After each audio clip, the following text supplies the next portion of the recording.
I lived 8 years in a single night of sleep, and the grief when I woke up was real. I need to write this down because it's been 3 months and I still can't shake it. I know how it sounds, but I swear that every word of this post is how I experienced it. I've always had vivid dreams, recurring ones, emotional ones, a few that felt so real that I had to take a minute after waking up to figure out where I was. But nothing like this. Nothing even close.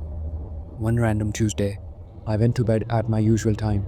Normal day, normal evening, nothing weird. And then the dream started. Except calling it a dream feels wrong because it didn't behave like one. I opened my eyes in a living room that I didn't recognize. There was this brief flash of confusion, maybe half a second, like walking through a door and forgetting why. Then a woman sitting next to me looked over and smiled at me, and everything just locked into place. I knew her. I knew this room. I knew my life. The confusion was gone, and I was just there, living. She wasn't anyone I know in real life, but in the dream, she was my partner and had been for years. We had inside jokes. I could remember our first trip together. I knew how she took her coffee. None of this felt invented. It felt like memory. And then time just moved forward, not in jumps or montages. Day by day, I went to work, some kind of office job that I don't have in reality. Like typical couples, we argued about small things and made up. We moved apartments. She told me she was pregnant, and I remember standing in the kitchen, just staring at her, trying to process it. My daughter was born, and that's the part that I can't talk about without my chest tightening. I held her. I fed her at 3 in the morning when she wouldn't stop crying. I watched her figure out how to walk, falling over and over and laughing every time. I dropped her off at her first day of school and sat in the car for 10 minutes afterward because I didn't want to drive while I was that emotional. I felt every single day. The boring ones, the hard ones, the ones where nothing happened except dinner, TV, and falling asleep next to someone. 4 years, 5, 6, 7, 8 years. I can picture my daughter's face at every age. If I could draw, I would sketch her from memory right now. But then, one morning, with zero warning, I woke up in my actual bed, in my actual apartment, alone. The grief hit me like a wall. I sat on the edge of my bed and just sobbed. Not the way you cry after a sad dream, the way you cry when you have lost someone, because that's what it felt like. I lost years. I lost a person I raised. I lost a life that felt more real than whatever this is. The worst part is that I can't explain it to anyone without sounding insane. My friends nod politely when I bring it up. My therapist says that it was probably stress related, but I know what stress dreams feel like. And this wasn't one of them. This was continuous, linear, detailed in ways that my brain shouldn't be able to produce. Every day had weather. Every conversation had pauses. Pain felt like pain, not some dull echo. I still think about my child almost every day. I know she's not real. Logically, I know that. But the love I felt for her was real, and it hasn't gone away. I don't know what to do with that.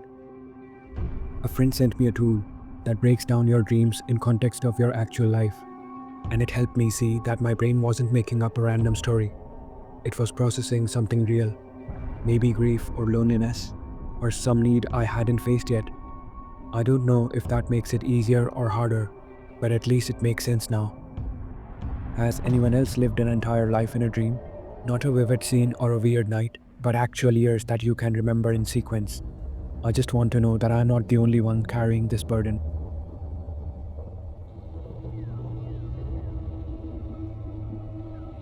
I was 16 when this happened. It was 2009. As a teenager, I was extremely rebellious due to my life circumstances. So skipping classes wasn't out of the norm for me and my friend group. This specific day, it was. I used their nicknames from that time to protect their identities. Chongo, Bullet, and myself. Some quick side info. I was and still am only 5'8". Back then, I was around 170 to 175 pounds and highly athletic. I played flag football, and rugby. I own weights and a pull-up bar, and I regularly worked out in my bedroom. I either walked or rode my bike everywhere in the city we lived in, and easily trekked about 100 miles a week on my bike alone. Now you're probably wondering why I say all this. The relevance of this info will be important later on in the story.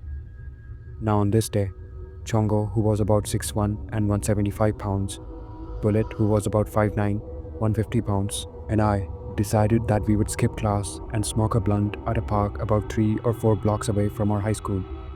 We left the school, went a block to the right, and turned left down this road that ran us straight into the park. For whatever reason, maybe just us being ignorant teens feeling invincible, we decided that instead of walking on the sidewalk, we would walk down the middle of the road. It was once we got on this road that I felt things were just off. I walked in the middle of the group, with Bullet on my left and Chongo on my right. We were having a conversation about who knows what, and I just found myself really disconnected from the conversation and stuck on the feeling of things being off. My senses were on high alert. You know the lightning bolts they show in the comics coming off Spider-Man's head when his spidey senses are triggered by danger? Imagine that, except it was a high frequency ringing in both my ears. Now this road had 2 intersecting sub-streets before you got to the main street.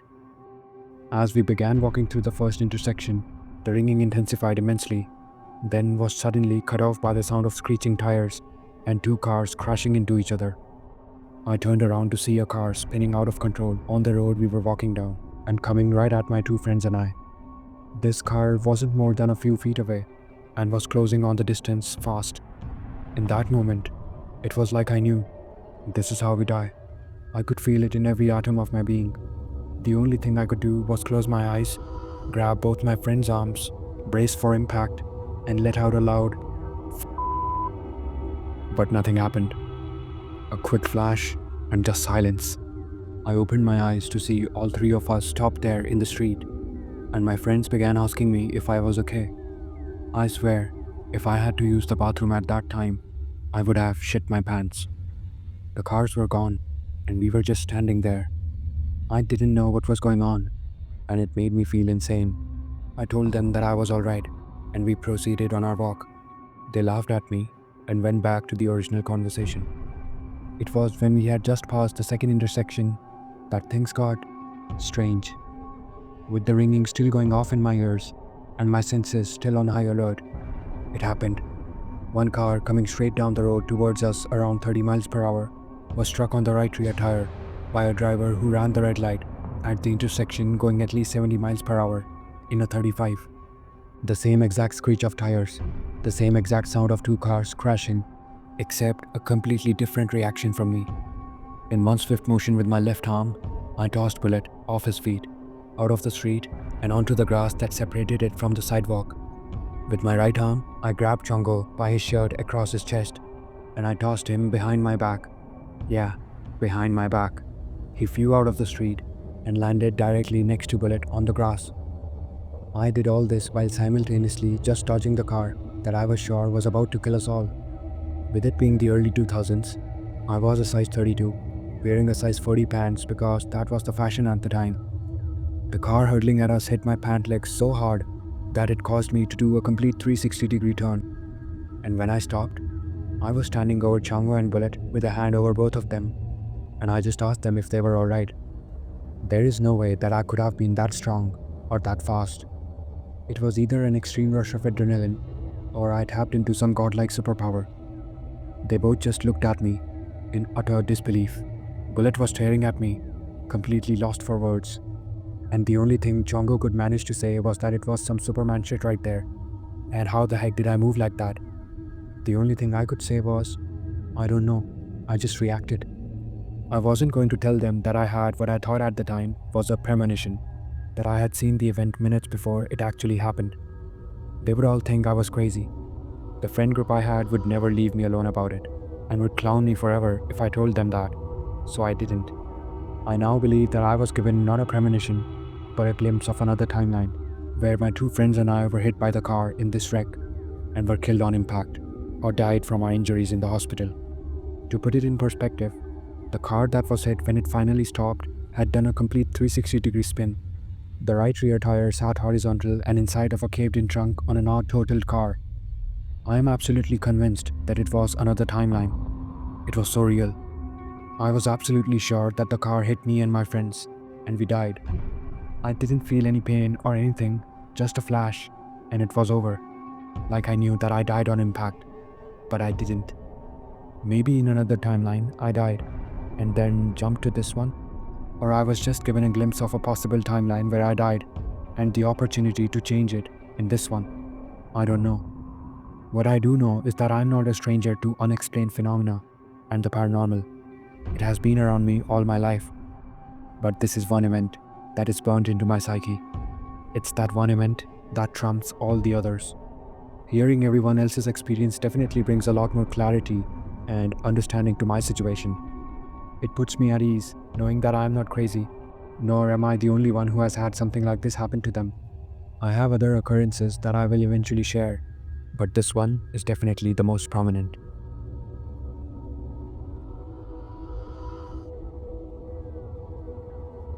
I have always had the most vivid dreams, mostly nightmares.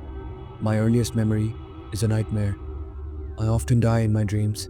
Well, a couple of nights ago, I had a dream that really felt like I may have accessed an alternate reality, the life I would have had if I had made different choices. It felt so real, as most of my dreams do. But in this one, I was a US Army soldier. That's important because I have never had a dream about being a soldier before. And when I was 18, I had started the process of joining the army. I didn't end up enlisting though, and chickened out at the military entrance processing station. But I always wondered what my life would have been if I had enlisted. I was going to be a cryptologic linguist and had big plans of being a soldier. I am 30 years old now, and to this day, there is a part of me that longs for that life and wishes that I had chosen to enlist. Of all the choices in my life, it's the only regret I have, but I also know that it may have destroyed me. Anyway, so back to the dream. I was a US Army soldier, and we were in the Middle East. Our platoon was out in this yard, and maybe 10 to 13 of us decided to go into a building. When we got in the building, we looked back and saw bombs dropping on the rest of our platoon, and bodies flying everywhere. Our sergeant told us to quickly get to the bomb shelter, which was just a hatch under the floor with only enough space to sit. I was directly under the hatch, and I remember being worried that the Taliban would find us because no one was up top to put the rugs back over the hatch and hide it. So we are in the bomb shelter, and then we hear the hatch open right above my head. There is a lady that tells me that I have to come out, along with my two cousins who were also in my platoon, and do the laundry. I argued with her that it wasn't supposed to be me, cause she got my last name wrong, but she insisted. So we get out of the shelter and run a few feet to the laundry room in the same building. We had just got in there when the door to the building opened, and we heard soldiers approaching the room. I quickly slid behind a pile of pallets under the sink and curled up. The Taliban came in and captured my cousins. Then the room was quiet, but suddenly someone was grabbing my legs. It was an old Muslim man. He said he was there to help me. He put me in a standing closet and padlocked the door with a chain. The doors were kind of meshed though, so a bit see-through. Suddenly, the room was full of Taliban soldiers having a party and dancing. I got worried about the chains on the door, not knowing how I would get out. So I turned my head, just slightly, and a soldier standing close to the closet saw me. He yelled to his buddies, and they captured me. After that, I lost time.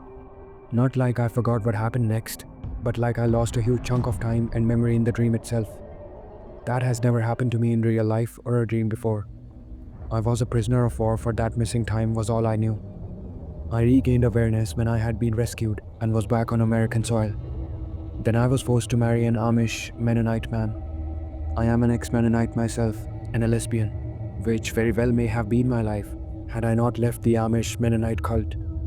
I was also struggling with severe trauma from the war and had just found out that some of my platoon that was in the bomb shelter had been killed when the Taliban bombed the building. So there are two alternate realities in this dream that were two real-life choices I could have made. I'm just now looking into and interested in learning about multiple worlds, alternate realities, etc., and would love any insight. Thanks for listening.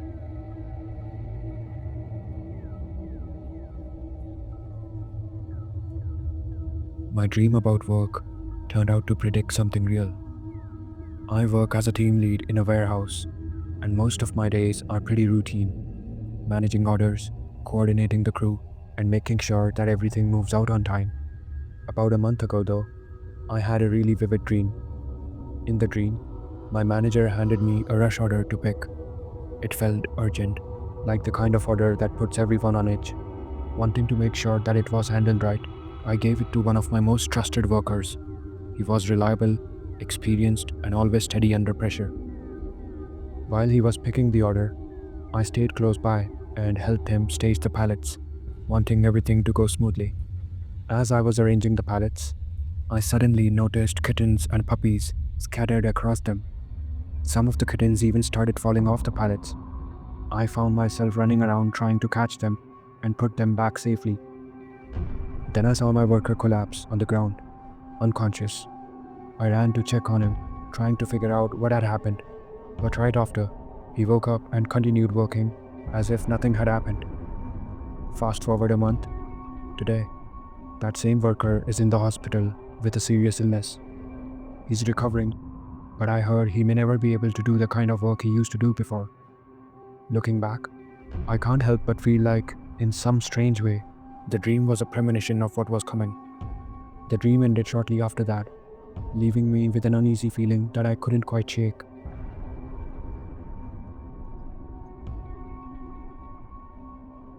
Did I enter a parallel universe in my dream?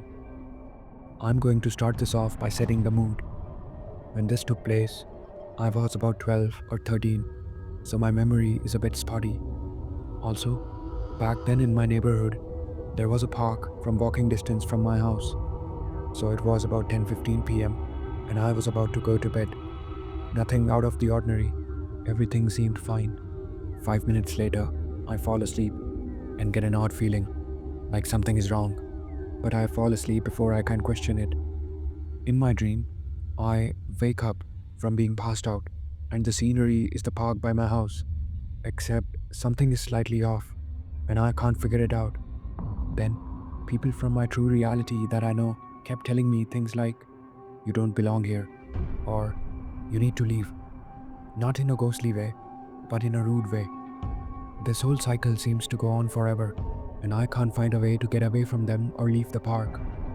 Eventually, I run into my friend's mom, and she tells me that the only way to go back to reality is to die in this world. So then I get in the car with her, and she crashes it, and I die. When I wake up, I'm back in my bed. It was strange though, because when I woke up, my hair looked longer and darker, and my backpack was purple when it should have been blue. This all could quite possibly just have been a weird dream, but it felt so real, and I felt trapped. The whole time, something just felt so incredibly wrong too. What are your thoughts?